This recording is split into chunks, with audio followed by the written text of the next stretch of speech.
Bienvenue sur Work in Progress, le podcast sur le futur du travail. Il s'adresse aux personnes qui choisissent d'être les architectes et non les victimes de leur futur, qui veulent faire partie de cette nouvelle génération de leaders.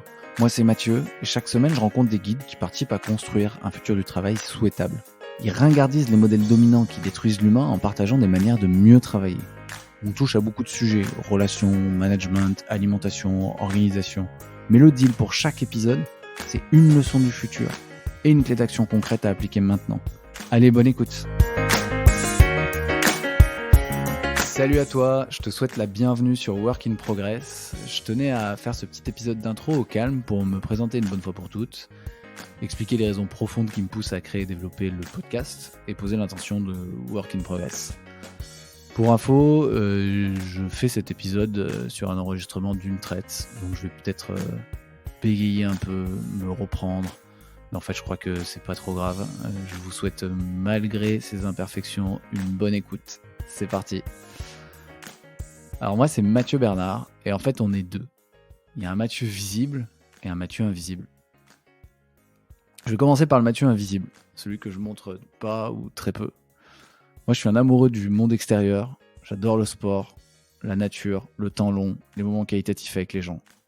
Ce qui me fait vraiment vibrer personnellement, c'est de transmettre ce que j'apprends. C'est de me connecter émotionnellement aux gens pour les inspirer à suivre ce qui les inspire au plus profond. En les touchant par exemple avec un podcast. Et en tant que simple transmetteur, j'ai la conviction que l'éducation est le levier d'émancipation le plus puissant qui existe. Et donc par exemple, le podcast, je le fais autant pour moi que pour toi. Avec un seul objectif, nous rendre plus libres grâce à la connaissance.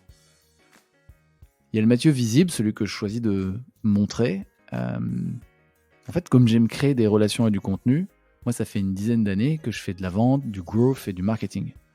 Mais j'ai un gros problème avec la croissance pour la croissance. Tu vois, la culture du toujours plus.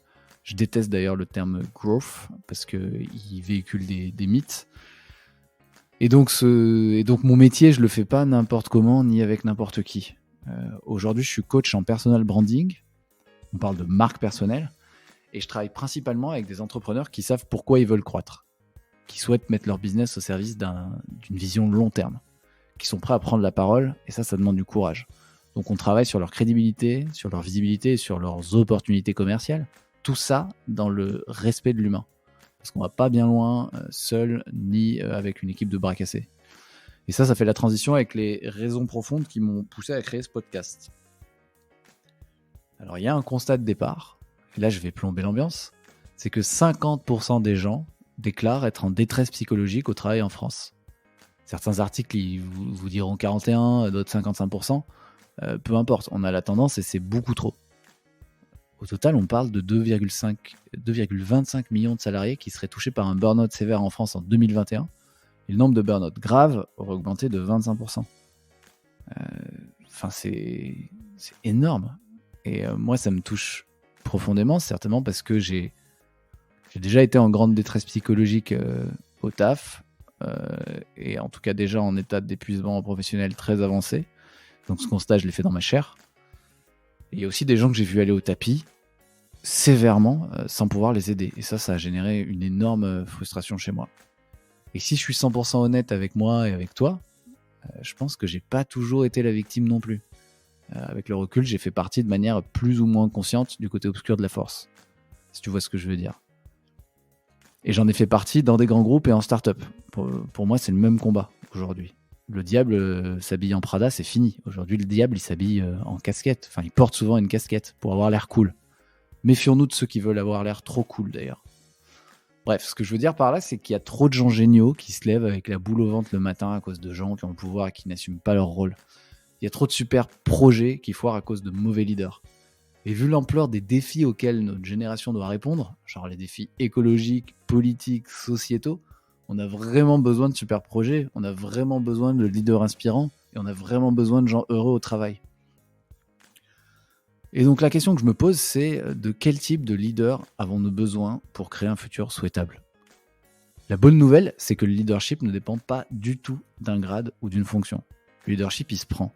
Et chacun est responsable de le prendre maintenant. Toi et moi, on est responsable de le prendre maintenant. Avoir du courage à son niveau, à son niveau, de se remettre en question et d'opérer les changements qui vont dans le sens de faire le bien autour de soi, de trouver des solutions, d'aller dans le sens d'un futur souhaitable, en tout cas mieux que l'état actuel, c'est déjà faire preuve de leadership. J'aime bien cette phrase de Mathieu Ricard, et en plus il a un super prénom, qui dit « Chaque jour, nous nous trouvons à la croisée des chemins qui sont également le nouveau point de départ d'un futur souvent imprévisible dont nous pouvons cependant être l'architecte inspiré. » En fait, moi, ce que je comprends, c'est qu'au travail comme en écologie, chacun est responsable de continuer à participer à un monde du travail qui détruit l'humain et le vivant, ou peut choisir de participer à construire un futur souhaitable. Ça nous amène à la raison d'être du podcast. Donc, la raison d'être de ce podcast, c'est d'aider à créer un futur du travail souhaitable. Un monde dans lequel les gens se lèvent chaque matin inspirés, confiants pour prendre la parole, confiants pour se connecter à eux et aux autres, et pour contribuer à des causes qui les dépassent. Mais pourquoi ce nom Work in Progress ? On dirait pas, mais je me suis un peu cassé la tête quand même. Déjà, le projet, je l'ai depuis 4 ans dans les cartons, je pense. Donc oui, je suis un énorme procrastinateur. Et donc le podcast, il a eu plein de noms, quoi. Il a failli s'appeler Renaissance. Heureusement que j'ai pas fait ça parce que c'est depuis devenu un parti politique.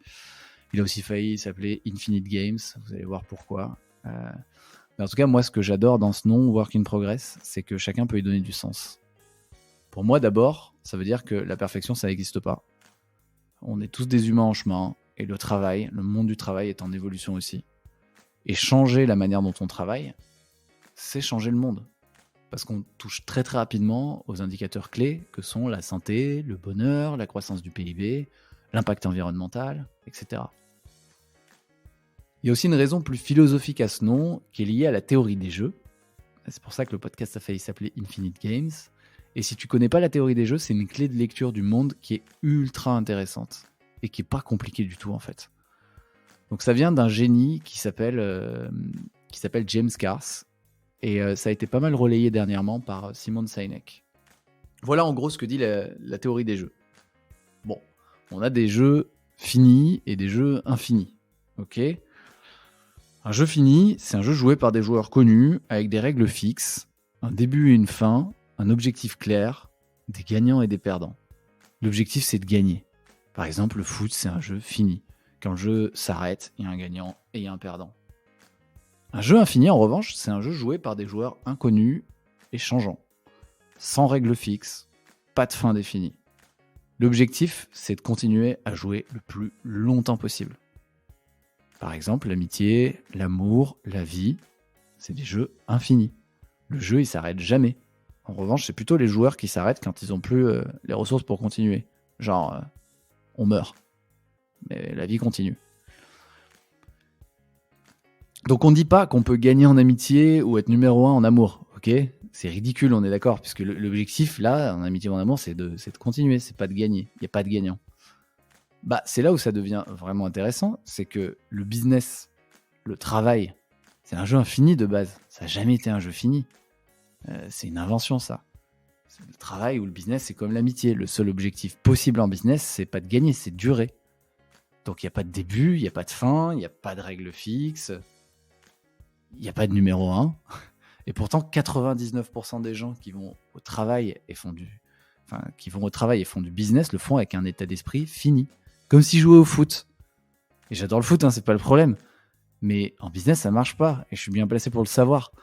J'ai tellement fait souvent partie des forceurs, quoi. J'ai été growth marketer, j'adore la compète, donc je sais de quoi je parle.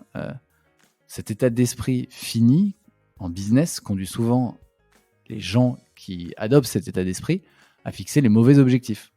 Par exemple, battre la concurrence pour devenir numéro 1, faire 200% de croissance par an, lever 100 millions d'euros pour devenir la prochaine licorne.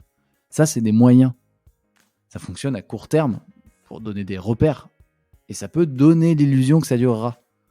Mais le problème dans une entreprise, c'est que sans prise de conscience que ça ne durera pas, parce qu'on ne joue pas dans un jeu à infini, cette illusion, elle conduit inévitablement à un déclin de la confiance et de la coopération, à l'augmentation de l'insécurité, de l'anxiété et du stress. Et ça mène à l'épuisement, en fait. Donc le nom de mon podcast, c'est Work in Progress. C'est pas Work to the Top, parce qu'il n'y a pas de sommet. Voilà, je pars un peu en live avec les jeux finis, infinis, mais c'était vraiment important pour moi de le partager. Ça vous donne un peu le ton du truc, quoi. Donc on va redescendre sur Terre avec la mission. La mission de Work in Progress, c'est la suivante. Work in Progress, en fait, c'est le podcast pour ceux qui veulent construire un futur du travail souhaitable. L'objectif, c'est donc de te donner les moyens concrets de devenir architecte de ce futur, d'être plus performant et plus épanoui sur le long terme, de faire partie de la nouvelle génération de leaders.